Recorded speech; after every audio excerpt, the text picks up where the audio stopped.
Hey everyone and welcome back to the channel. I thought it'd be fun for me to do a personal ranking of all the Spider-Man movies so far. Not only in the MCU, but across all of time. Keep in mind these are just my opinions. I'm not trying to give objective reviews here. I admit that my opinions are going to be slightly, strongly biased. But with that in mind, let's start off with number 10, The Amazing Spider-Man 1977, Spider-Man Strikes Back 1978, and Spider-Man and the Dragon's Challenge 1979. These three movies, based off the 70s American Spider-Man show, are not good. While the feature-length pilot, Amazing, is able to have some fun telling the origin story we all know, Strikes Back and Dragon's Challenge are compilations, and not only feel cheap, but are ultimately just boring takes on the iconic character.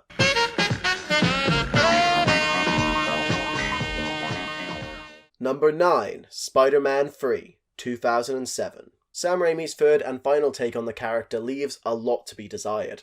While both his previous entries are wonderful in their own way, an overfilled story with three separate, underdeveloped villains leads to a disappointing end to one of the most influential and important adaptations of any comic book character. There are plenty of good elements for sure. The direction is tight, Sandman is a great villain, and of course Danny Elfman's score is as good as you'd expect. Number 8, The Amazing Spider-Man 2012. Andrew Garfield's take on the character really is an underdog story.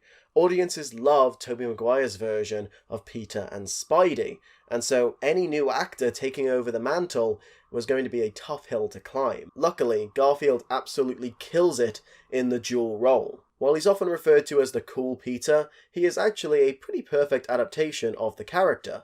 Emma Stone as Gwen Stacy is perfectly cast, and it's the dynamic between these two actors that really helps to make the Amazing films stand out. The rest of the movie does have some flaws though. Lizard is a fun villain, and the action and effects still hold up super well today, but Amazing ultimately ends up retreading so many of the same beats from Raimi's Spider-Man, but just not as well. It's a good time, but nowhere near the heights this franchise can achieve. Is that a real knife? Yes, it's a real knife. My weakness, it's small knives. Number 7, Spider-Man 2002. Tobey Maguire, Kirsten Dunst, James Franco, Willem Dafoe, and J.K. Simmons. Easily one of the best cast comic book adaptations of all time, and a brilliant adaptation of Spider-Man's origins. The Uncle Ben scene in particular is heart-wrenching every time. The action is fun, the practical effects are still brilliant, characters are well developed, and Dafoe, like always, kills it in the role as Norman Osborn. You know, I'm something of a scientist myself. There's a ton to be said about the impact this single movie had, but then we'd be here all day. So instead, all I'll say is that Spider-Man is a great film that I have a lot of personal nostalgia for, and without it, it's unlikely that many of the future films would have ever been made. Films like number 6, Spider-Man Homecoming, 2017. Spidey has finally found his way into the MCU. Partnering up with Iron Man, we follow the high school exploits of our newest and current Peter Parker.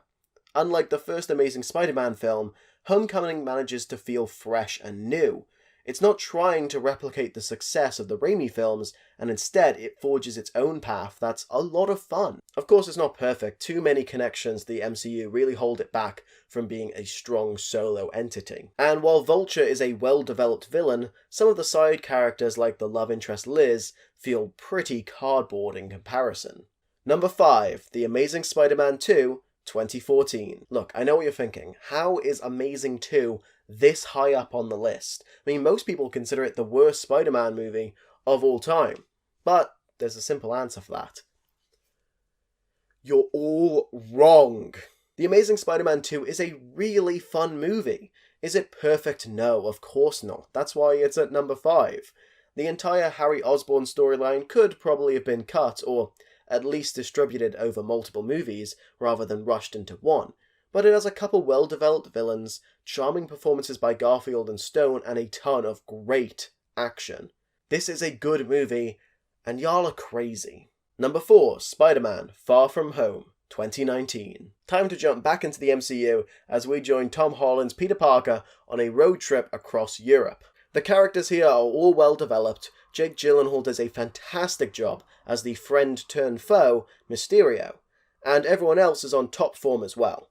Solid direction, good performances, and a tight script makes this one of the better entries into the franchise, and overall, it's just a great popcorn blockbuster. Number 3, Spider-Man Into the Spiderverse, 2019, from live action to animation. Into the Spiderverse is the first feature following the character of Miles Morales in a multiverse-spanning adventure. Not only is the animation and art direction absolutely gorgeous, but it's a story filled with humour and heart. Now, of course, it's fun to see Spider-Man Noir meet up with Spider-Ham, but at the end of the day, if Miles and his family didn't work as characters, this whole thing would flop. That's not the case, of course, as everyone gets their own time to shine. Spider-Verse is a truly special movie, and hopefully that'll continue when the sequel finally lands in, supposedly, 2023. Number 2, Spider-Man 2, 2004. Come on, you all knew this would be high up here. Spider-Man 2 is not a massive improvement over the original, but it is better. Doc Ock is a brilliant, relatable human character, and his arc with Peter over the course of the film works extremely well. Maguire's Peter, of course, has his own troubles going on, with his powers disappearing as he grapples with the dual life he's currently living. The supporting cast are, of course, all wonderful. Kirsten Dunst and J.K. Simmons are pitch perfect as always, and Raimi's direction is impeccable. At the end of the day, I'm not going to dive into why this film is a masterpiece, it just is, and you already know that. And if you've never seen Spider-Man 2, you definitely should do that. Especially if you're about to watch number 1, Spider-Man No Way Home, 2021. Yes, here at the top of my list is the brand new Spider-Man No Way Home, and if you haven't seen it yet, I'm going to go into some light spoilers, so feel free to turn the video off now. Anyway, this film rocks. Obviously, so much of it is studio-mandated fan service for those of us who grew up with Maguire and Garfield's versions of this character. But if it wasn't for the emotional core provided by Tom Holland and Marissa Tomei's Peter and Aunt May, this film would be boring. It's that journey we're taken on following a major loss during the film's second act, which makes the appearance of some familiar faces work so perfectly. There's a reason for these characters to be here beyond just making money. Though it should be noted, this film made so much money. No Way Home was a blast. It had me freaking out of my seat many times. And even without those cameos and surprises, it still manages to be a lot of fun with some genuine heart at its centre, provided largely by Holland's genuinely brilliant performance. And that's it, every Spider-Man movie ranked by me. While I tried to give a somewhat objective ranking,